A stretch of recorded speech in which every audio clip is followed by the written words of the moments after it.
तेजस्वी का सपना, नहीं मिलेगी मुख्यमंत्री की कुर्सी। नमस्कार, आप देख रहे हैं कैपिटल टीवी बिहार का स्पेशल शो बिहार की चौसर और मैं हूं आपके साथ आत्मजा। देखिए, 2025 में विधानसभा का चुनाव होने वाला है और बिहार के पूर्व डिप्टी सीएम तेजस्वी यादव सपना संजोकर बैठे हैं कि वह इस बार तो मुख्यमंत्री की कुर्सी पर बैठकर ही सांस लेंगे।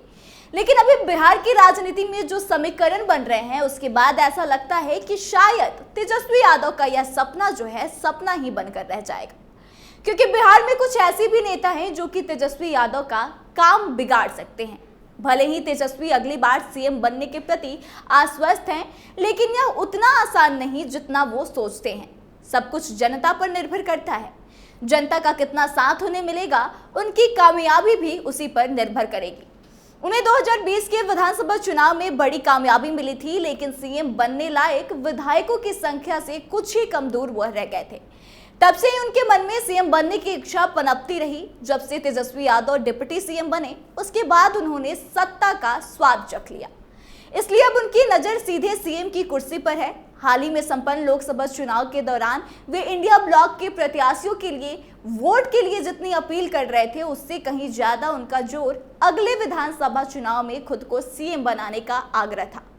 लोकसभा चुनाव में इंडिया ब्लॉक को 9 सीटें मिलने के बाद से अब तेजस्वी का मनोबल जो है कहीं ना कहीं ज्यादा बढ़ गया है। अब उन्हें सीएम की कुर्सी ज्यादा दूर नजर नहीं आ रही।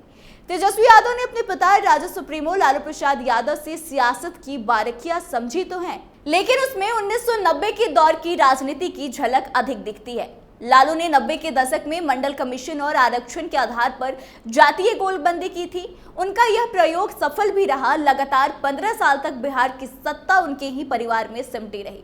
सामाजिक न्याय के नाम पर उन्होंने दलित पिछड़ों की जो गोलबंदी करी, उसी की फसल वे 15 साल तक काटते रहे।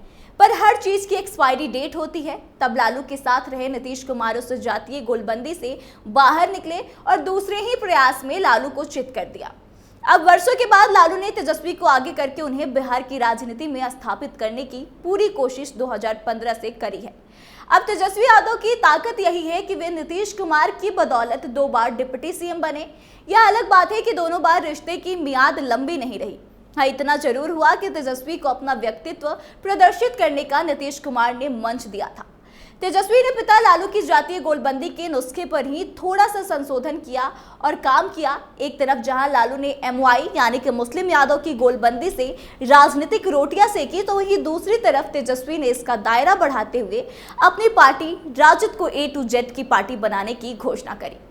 जातीय सामाजिक गोलबंदी के इस तमाम प्रयासों का नतीजा यह निकला कि इस बार लोकसभा चुनाव में इंडिया ब्लॉक के खाते में 9 सीटें आ गई।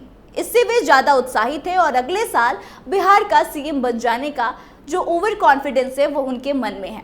पर वे भूल गए हैं कि उनके दुश्मन भी अलग अलग तरीके से उन्हें शिकस्त देने के लिए अपनी रणनीति पर काम कर रहे हैं।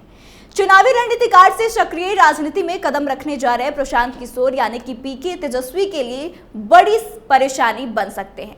जाति धर्म का बंधन तोड़ लोगों की भागीदारी जिस तरह से पीके की सभाओं बैठकों में हो रही है, उससे राजद नेतृत्व भी काफी ज्यादा चिंतित है। अब राजद नेतृत्व की चिंता क्यों बढ़ी है, आप इससे अंदाजा लगा सकते हैं कि 6 जुलाई 2024 को राजद के बिहार प्रदेश अध्यक्ष जगदानंद सिंह ने पार्टी पदाधिकारियों को पत्र लिखकर इस बारे में आगाह भी किया है। प्रशांत किशोर 2 अक्टूबर को पटना के ऐतिहासिक गांधी मैदान में अपनी जन स्वराज पार्टी को विधिवत लॉन्च करने वाले हैं। साल भर से वे बिहार के गांव-गांव घूमते रहे। संगठन का ढांचा उन्होंने पंचायत स्तर पर खड़ा कर लिया है।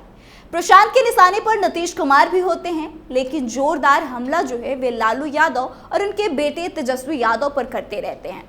जाहिर है कि उनके साथ जुड़े लोगों में लालू परिवार के प्रति नफरत का बीजारोपण होने लगा है। MIIM के नेता भी जो हैं असदुद्दीन ओवैसी, वो भी राजद के मुस्लिम वोटरों को अलग करने में लगे हैं। उन्होंने इसका ट्रेलर भी पिछले विधानसभा चुनाव में दिखा दिया था। उनकी पार्टी के 5 उम्मीदवार विधानसभा पहुंच गए थे। सीमांचल में ओवैसी का प्रभाव काफी ज्यादा है। नीतीश कुमार तो भाजपा के साथ मिलकर तेजस्वी की खाट खड़ी करने में पहले से लगे हुए हैं। भाजपा से नीतीश को अलग करने की लालू तेजस्वी ने जितनी चालें चली, वे अब बेअसर हो चुकी हैं। इनके अलावा सीबीआई और ईडी की तलवारें जो है वह भी तेजस्वी की गर्दन पर लटक रही हैं।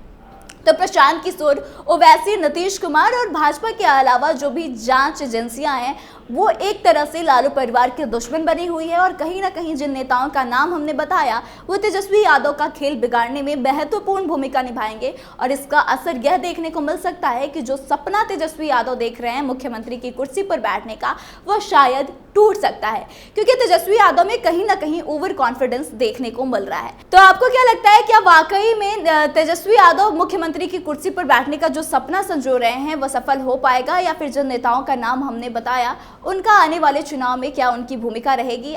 आप इस पर अपनी राय जरूर दें। वीडियो अच्छी लगी हो तो शेयर करें और आगे के तमाम अपडेट्स के लिए बने रहे हमारे साथ। देखते रहे कैपिटल टीवी बिहार। धन्यवाद।